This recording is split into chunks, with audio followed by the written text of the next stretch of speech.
It's time to upgrade your inventory for the summer. Welcome to Grand Theft event on DotaBoom.gg with new cases full of summer skins. And it's not just about Dota 2 skins, but also about Counter-Strike skins on their CS2 site, so go ahead and grab them all. Open a multicast case and get the chance to grab 4 skins at once. Or check out a multi-fix case and you're guaranteed to get 2 skins in one go.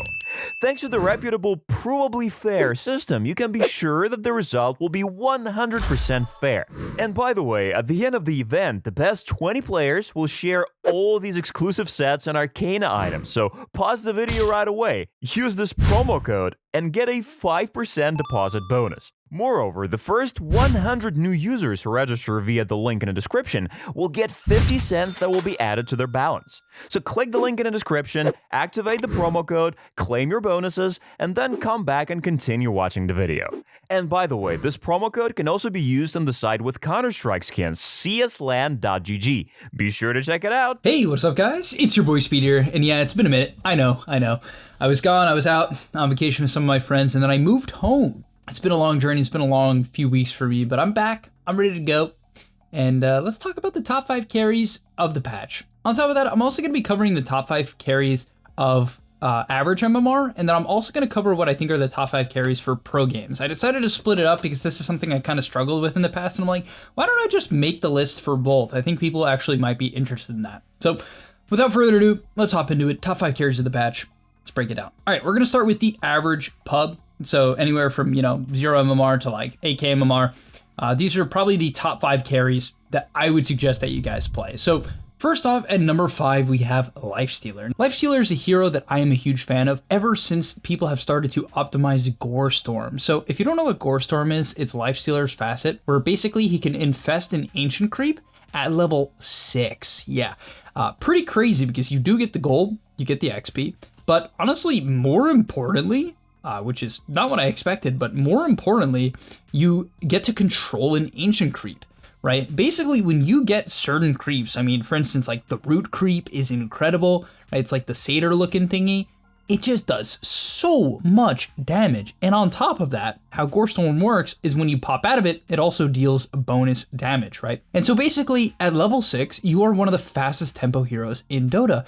That's pretty crazy because historically Lifestealer had this big issue where essentially he was just really slow. If this hero got off to a bad start, or even if he got off to a good start, he couldn't really make plays. He kind of just had to sit around, farm his Radiance, wait for his 1 or 2 item timing, and then get active. Especially if you were going Radiance, right? Maybe if you're going Armlet, you could do a bit more, but you guys get the point, right? Nowadays, basically, you have this pretty solid laning stage. It's not the best. I would say it's average or maybe even slightly below average. It depends on your matchup, but you get to deny creeps from 75% health, which is great because this hero can just keep lane equilibrium very, very well because it just denies at some insane HP range. And then after you hit level 6, you can get active. You just go get inside an Ancient Creep and hit the gate. And funny enough, when you hit the gate inside of an Ancient Creep, it just doesn't cost mana. And so you can just gank the safe lane with optimally one of the, disable Ancient Creeps, and it's just insane impact. Now, it doesn't stop there because, something I've also seen a lot lately is basically you hit your Radiance and then you just go get an Ancient Creep and you run around and you have Radiance Aura. It's really, this has actually been a thing for a long time, but it's actually really, really good. It's kind of crazy how strong it is because you can push out waves, invade areas, kill supports with very little risk because, worst case scenario in the majority of games, you just rage TP out. All right, let's cover number 4, which is Abaddon. So Abaddon, kind of like Lifestealer, is just another Radiance buyer. I thought this hero would fall off a bit more after all of its nerfs, but it didn't. It really did not. It's still very high win rate, very easy hero to play, and honestly, it's good at every level. It's actually a hero that is also good at high MMR, and honestly, this hero is just hyper stable. It has been for a while now, but basically, it's just a very solid laner. Aphotic Shield is kind of just one of those abilities that is just very, very good in almost every matchup. Curse the Avernus is also just a solid trading spell, helps you get kills. This hero farms okay at a decent pace. It's a very good frontliner, and it just has supernatural item progression. You take the quickening facet, which lowers your cooldowns on creep kills and hero kills, and basically you buy a Radiance, then a Manta, and then a Blink. After Blink, there's a little bit of variation. I'm personally a big fan of Bloodthorn because the Bloodthorn cooldown gets lowered by the Quickening, right? If you don't know what a Quickening is, basically every hero that dies around you, including allies, reduces cooldowns of your abilities and items by 6 seconds. So your Manta, your Blink, your Bloodthorn, your Photic Shield, your Phase Boots all get cooldown reduction when you just get a kill, which is, you know, it's pretty crazy. So yeah, this hero is quite stable. Also has some very good talents. All right, coming in at number 3 is Medusa. She's probably my favorite scaling carry of the patch. People have come up with this very good build. Basically, it's Manta into Maelstrom, sometimes Mjolnir, and then Ags. What the Ags does is it gives you multi-shot on-hit effects. So basically, things like MKB and Maelstrom work on the split shots, where if you don't have Ags, you don't. Only your initial hit can proc things like Maelstrom or Deso or Scotty. And so it's just kind of crazy with Maelstrom. It's as simple as that. When you have 5 chances to proc Maelstrom, which is arguably the highest DPS item in the game, if it was to proc every time, I mean, it's just strong. On top of that, this hero uses the stats from Ags exceptionally well. It scales insanely well. Like past that, because you get a Mjolnir, you get a Scotty, which worked with the Ags. You eventually get a Diffusal and a Disperser, which is the new meta, right? Which is just such a good item on Medusa. It gives her mobility. It gives her mana burn on split shot. It gives her int, agi. I mean, it's just such a good item on the hero. So yeah, a huge fan of Medusa. I think in terms of scaling, it's the best hero, in my opinion, in the game across matchups. Obviously, maybe not against any mage, but yeah, besides that guy, I would put Medusa as the best just because of how good this axe can be. All right, coming in at number 2 is Juggernaut. Juggernaut is not a hero you'll see a lot at Heimamar. I think the main reason for that is Omni Slash just becomes a semi-unreliable ability when people buy Yule Scepters. And I would say arguably, most importantly, is Ghost Scepter, even Glimmer Capes, just are pretty problematic for this hero, even things like Solar Crest. But to be fair, Solar Crest is more universally problematic for right clickers. So it's more things like Ghost Scepters and just general gameplay, like even just the awareness that Kite Omni Slash to creep waves into neutral camps makes this hero really just questionable when you get to a certain point. I will say I actually played with a Jug recently in a pub. It looked pretty good. The guy had a lot of impact. He went Battle Fury into Ags, or Battle Fury Manta into Ags, and yeah, I mean, it looked fine.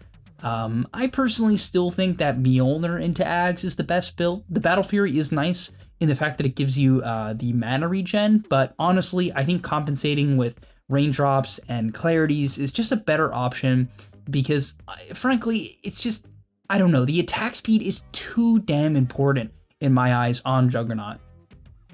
Also, another thing I'd like to mention about this hero is that its scaling is actually just incredible. This hero in the late game is one of the highest damage dealers in the game. I would say at some point you really want to have a nullifier in your inventory. If you're a Jug player and you don't consider that, you absolutely should. The biggest downside of this hero, as I said, is the defensive items are just kind of problematic for Omni Slash and Swift Slash. And so just pick up things like, you know, an Ags, a Mjolnir, Sanjin Yashar Manta. I like Blink on this hero a lot. And then a nullifier. And you can really just kill anyone. This hero's damage output is like some of the highest in the game. It's pretty ridiculous. On top of that, he has this awesome talent, in my opinion. In the healing ward hits, it makes the healing ward 3 hits to kill. It's actually so noticeable. For instance, like when you're poking high ground, there's a lot of cheesy stuff that can casually kill the healing ward, like a Winter Wyvern with Arctic Burn, or a Phoenix with Icarus Dive, or a Take Aim Sniper can try to go for it. But when it's 3 hits, a lot of these heroes just can't get it done without putting themselves in a dangerous position. Like they can't just hit and blink out or something like that, you know? And so it just makes it much easier for Jug to siege, or even just to keep healing ward up in teamfights. And this ability, if it stays up, is so much healing. Okay, and finally is Wraith King. You know, it's a shame for me to put Wraith King at number 1, but the reality is Radiance is still an incredible item. This hero is arguably one of the best users of the item. You can see that's kind of a trend of the top 5. You know, there's Abba and Lifestealer too. Even Jug is actually not a bad Radiance hero. It's not great, I don't do that, but it's not that bad. Getting back, even Medusa is actually not that bad. All right, getting back to the point, the Wraith King. So basically, there's not too much for me to say. I'll be honest, guys, this hero is not picked in high MMR. There's reasons for that. Not going to get into it right now. Maybe I'll make a separate video on that. But basically, the hero gets kited. It's also a bit of a questionable laner in a lot of cases. And so it's not that I think, okay, you're probably like, why are you putting this hero number 1 if you think it's questionable? I think it's questionable when people are very good. I think, frankly, the hero has a lot of upsides. It has a very good stun, especially with its talent. It has exceptional talents. It has an ability that pushes waves, which is always just good. You know, it's just good. So the hero has a lot of redeeming qualities. You know, it has good talents. It pushes waves. It has right ghost push, just very good, great radiance user. Kills towers, right? There's a lot going for Wraith King. And really, that is why I would put him at number 1. The hero, if you put him in a vacuum and also you take into consideration the fact that like human beings are playing the hero and like, frankly, not everyone has enough time to play a billion games of Dota a day. You're not all on the grind constantly. You're not all aiming to be a pro player. Then Wraith King and the ease of execution of this hero is very favorable for winning pubs. That is just the truth. All right, I'm making videos to help you guys gain rank. That's the point. So yes, he's number 1. He has been for a while. It's a little bit boring, but that is the reality. All right, let's get into number 5.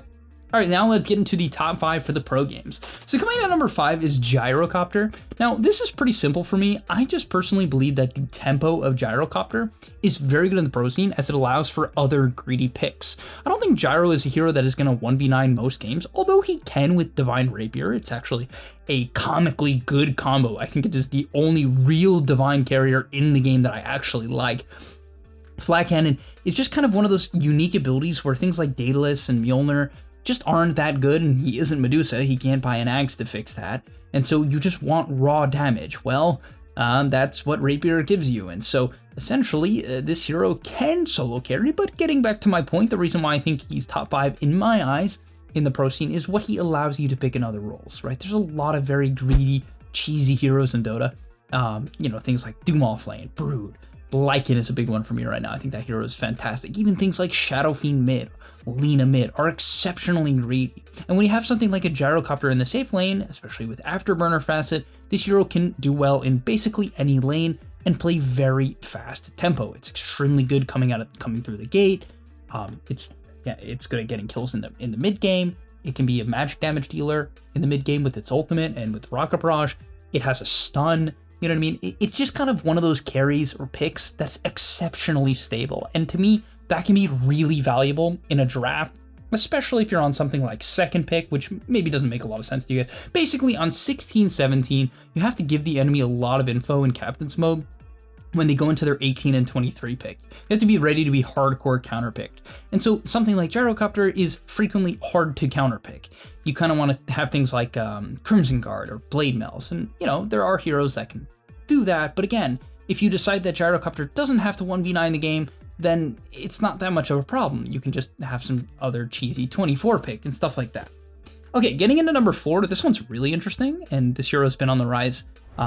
Hardcore on the rise, and that's Marcy. Kind of on the same note as Gyrocopter, I think this hero's ability to play tempo and just be exceptionally stable is very impressive. The meta build now is Helm of the Dominator. It's really cool. I plan on making a video on it. It just basically, if you haven't seen it, Helm of the Dominator has been buffed a billion times. When you convert the creep, you literally get the XP and the gold. It's just like this hyper efficient farming item, comically enough. It gives very good stats. It just gives you a creep. I literally see Marcy's just taking tier 1s very casually. And there's also just a lot of synergy with this item, right? Rebound works, which works with Fleeting Fury, which is your facet that gives you your ulti, or 3 hits of your ulti if you rebound. It works with Bodyguard, which is just comically good. And so, yeah, there's just so much synergy. It basically lets Marcy be this essentially offlaner that scales like a carry because it's right click, you know? So it's just, I don't know, I've just seen this hero look great. It's a very good laner. Its tempo is very high. It can get very active and it scales solid. It's not going to be the 1v9 carry in the late game, right? Don't pick it and expect to out carry a Medusa in the late game. You won't. But if you want to play high tempo and you want to enable other greedy heroes by creating space and winning your lane, Marcy is a fantastic option. It's just high execution. Okay, coming to number 3 is Lifestealer. I don't really want to repeat my points. I think in the pro scene, again, just big fan of this hero. I love how fast you can play with Gore Storm, how versatile this hero is because of it, defensively and offensively. And so, yeah, I mean, again, I don't want to repeat my points, just kind of the Gore Storm letting this hero play way different than it used to, and still scale exceptionally well. Okay, next up is Medusa. Same thing. I don't want to repeat myself. Just love the scaling of this hero. Stable laner, the Ags, Maelstrom, Mjolnir. You just feel like you're on a clock when Medusa's in the game. And you might be like, oh, what if you pick Animage? Well, in the pro scene, it gets banned. You might be like, what about PL? Well, the Ags Mjolnir build is actually quite good. So is the Disperser against PL. So this hero has very good answers to that matchup, and Animage gets banned if you're going to pick Medusa generally. All right, and the last hero is Shadow Fiend. Now, funny enough, I don't think Shadow Fiend is exactly the best carry because, like, he himself is only the best carry, which might not make sense. Okay, basically all I'm trying to say is that this hero flexes to mid. I know, okay, it's not exactly what you're looking for in a top 5 carry of the patch, but this is why it's for the pro games. SF carry does, again, a couple of things. It gives you an exceptionally stable lane. This hero's laning, even after the recent nerfs of the most recent patch. This hero's laning is just exceptional, right? Raises are just super good. The AoE armor reduction is just very hard to trade into. And so yeah, this hero is really easy to pick early on. I mean, it is literally an 8 pick in the pro game. It's the first pick of the game. And that's also because it can be flexed to mid. Now, other than that, I mean, honestly, those are the most redeeming qualities of the hero. As a carry, I don't think it scales as well as it does mid. I actually think that this hero is slightly better as a mid, but as a carry, it's just solid. You're going to buy Hurricane Pike, you're going to buy Manta Style, you're very good at sieging, you're good at taking buildings, right?